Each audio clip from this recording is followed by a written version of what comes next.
Fire Mountain Aria, written and narrated by Jill Penrod. Chapter 13. Trace opened his eyes again, surprised he wasn't in a reed coma. With the damage he could feel in his focus, he knew it had been close. The pain was nearly unbearable, turning his stomach and making everything around him bright and piercing. He didn't know how he had come to be here, and he didn't know if he was ready to risk a jump home. "Ah," an older voice said, and he looked into the eyes of the old woman. She sat in a deep, soft chair, so bundled in blankets he could only see her face. "You're awake. They'll be back soon. They'll be glad to see you awake." "What are you, child? Do you bring curses?" "Only in children's tales do men come in the light, and they come to scold. Have the people of Montefollo done something to deserve curses?" He rolled to his side and slowly sat up. The room wasn't as bright now, one single stick of light standing in a vase near the woman. His reed panel lay on the floor nearby, and he held it, afraid to push wind through it. He couldn't bear more pain. The pain right now threatened to open his stomach all over this room. "I have tea that might help," the woman said. "Your stomach? Pain will sour a stomach." She pointed, and he reached for the cup of tea on the table at her side. It was cold, but he drank it, not recognizing the flavor. That made sense. Nothing here might be normal. "I don't bring curses," he said. "I'm just a person, like you." The old woman laughed. "I've never moved in a flash of light." "Like them," he said quietly. "Who were they?" "The two who were here, are they—" "I don't know how to ask. I'm not sure you understand your situation." "And what is our situation?" she asked. "You know us better than we know us?" "No," he said. "I think your volcano is in a rock on my world, deep in the ocean. Or perhaps I have traveled to another realm. The reef might be a portal of sorts, so I suppose, since I don't know where I am, I know very little of your situation." "They are different," Amma said. Amma. He thought that was what the man had called her, but he couldn't remember what the man had called himself. "Gianni and Kaya are different. They can't see well. They see in the dark and cringe in the light." Trace thought about that, about how it had hurt when he'd opened his eyes. He'd felt their foci.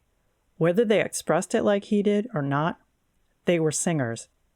Their life forces existed within an active focus. Yes, the foci had a foreign feel to them, but not as different as some other realmers. He suspected they didn't sing, and that disappointed him. When he'd felt their foci, he'd hoped he'd found others like himself.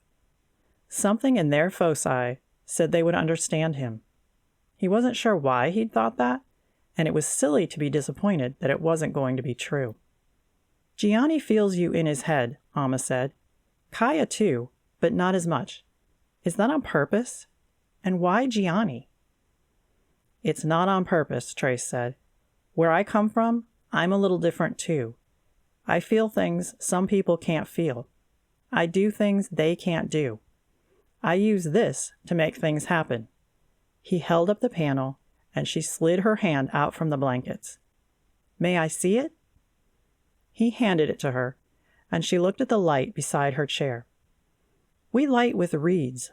They look similar to this mat. Did this mat ever light?" He looked at the reed in the vase and then turned away. Too bright. "No, my reeds never lit. This is a reed? It grows here?" "Yes. A few generations ago, war ravaged the land, and my people, who were seafarers, fled. They ended up here in this mountain, living in boats on a mountain lake. The Scavari, that's Gianni's people, also ended up here. They live in the caverns of the mountain and mine Height Scava." She pointed to the fire pit. "That's Height Scava. It heats with little smoke, safer than wood or dung. My people, the Fleota, discovered the Letstoffer, the reeds that light. We grow them here, and we fish. We trade these commodities with the Scavari for their Height Scava, as this land has grown cold." "It wasn't always cold?" Trace asked. "Hard to say. Old minds don't remember. Perphilet is shorter, and Dimnote is longer, but maybe this is a cycle that's happened for thousands of years." "Perphilet?" Trace asked. "Perphilet are the long days. The days get longer, and then the sky stays bright for nearly 20 days. And Dimnote is when the days get shorter and the sky goes dark for 20 days. Only now it's closer to 18 and 22. Because the fluid was draining into the adjoining chamber, Trace thought. The reef was dying, assuming this was a reef. He needed to go outside. He was certain he would know the truth if he could get outside. Except his stomach churned and his head pounded, and when he pulled to his knees, streaks of color crossed his vision and threatened to send him back to the darkness. "Careful," Amma said. "I don't think you're ready to move." "I need to look outside. I need to know where I am." "Where are you from?" she asked. "You're not dressed to be here." He looked down at himself. No, he certainly wasn't dressed to explore a dying reef. He'd come in his night clothes. The socks must have been added. They were the only warm thing he wore. "No," he said. "I used that panel to explore. I touched your world and didn't mean to end up here." The old woman tilted her head. "If you weren't here, I wouldn't believe you. But here you are." "Where did they go?" he asked. "The other two, Gianni and Kaya." "He's a leader, and he had chores in his cave, and she delivers things in the dark. During Dimnote, the world is cold and dark, and most stay in and rest. Kaya can see in the dark, so she delivers things people need." "In the cold?" he asked. "She's never struggled with the cold. When I was young, I was the same." Trace paused as a wave of pain and nausea swept over him. He wished for Leichnick. He wished for his mother's gentle touch as she played the healing song to repair focal damage. The thought made him sad, and he lay back in the blanket with no idea what to do now. Left to heal alone, he would hurt like this for days. Echo didn't know where he was. She would worry for days, and he would ache for days. He was ready for the next few days to be over. "When they touched you, you relaxed," Amma said. "What is that? What links you?" "I'm not sure," he admitted. The touch of a singer had never healed before, and he didn't remember it healing him here. But he remembered almost nothing here. He had no idea how long ago he'd arrived. "They're like me. Their life force isn't in the same place as most people. I don't know how else to explain it. I don't know if their touch helped or not. I've never experienced that before. Are others like them?" "Not that I know," Amma said. "Until Dimnote, we didn't know that the Skavari leader was like Kaya. It makes no sense. They are from different people." It was the place Trace knew. Portomare bred singers. Something in the water or the air let some areas breed singers, especially in the reefs. However, Gianni and Kaya were strong. Tormendu, just on the other side of a rock wall, had bred no strong singers, and yet here were two, with foci active enough to be considered eldsingers. He thought about the pulse from this side of the reef, and he wondered if he would feel that in this pair's focus. He might have to play the reeds to know, and he wasn't going to play until he felt better. He hoped eventually he would feel better. "I need to be outside," he said, pushing to his knees and then his feet.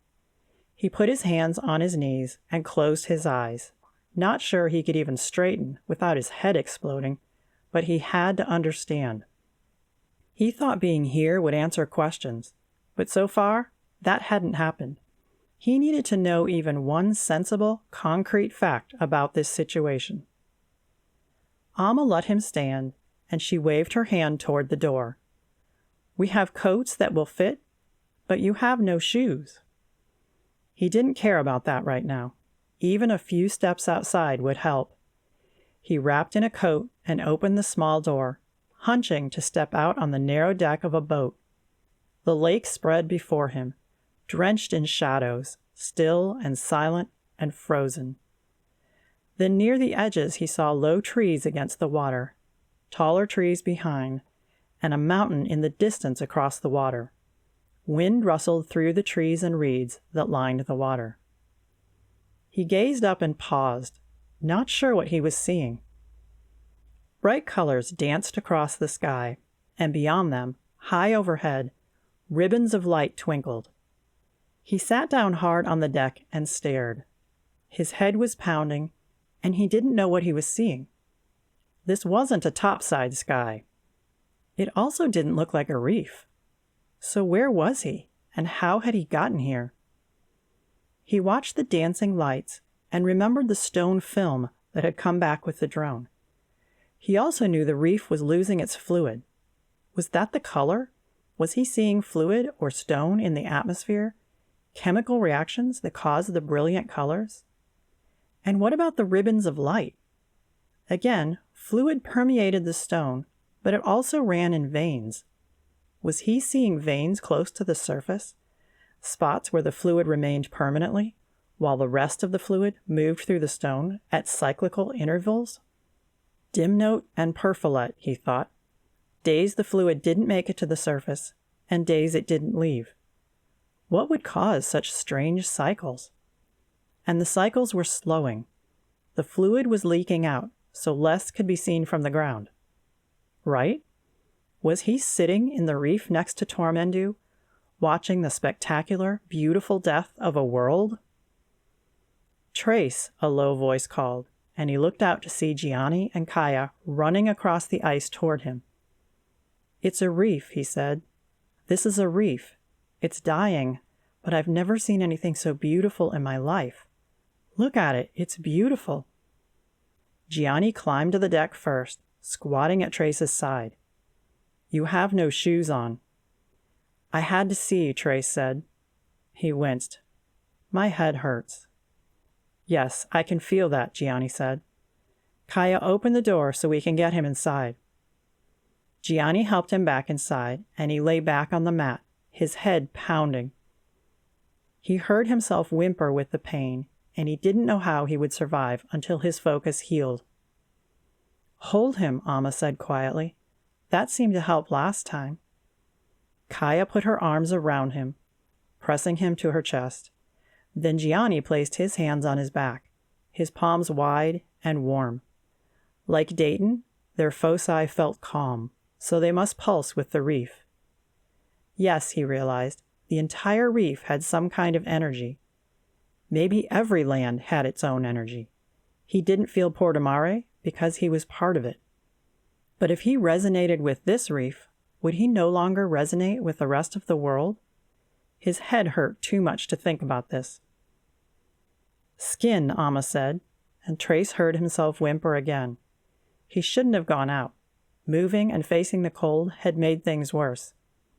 "He needs to feel your skin." Trace closed his eyes and told himself to calm down. This was focal pain. He'd experienced it before. Since he wasn't in a reed coma, he would survive. He just had to relax until that happened. But the pain grew, and he couldn't control the pitiful sounds that escaped his throat. Gianni lifted his shirt so his warm palms were directly on Trace's skin, but Kaya hesitated. Trace understood that. He was against her chest, and neither of them needed that kind of contact. Finally, she pulled his shirt over his head, and she wrapped a blanket around them while placing her hands on his bare skin, her palms flat against his torso, one near his hip and another across his chest. He felt their power. He didn't know how they did it without a reed panel, but he felt something, a warm comfort that emanated from their fingers. It didn't remove the pain, but it relaxed him. He sighed and let himself go, recognizing this reaction for what it was. The damage in his focus had increased, and finally he was sliding into a coma. He should have been afraid, but instead he was glad that men in comas couldn't feel pain.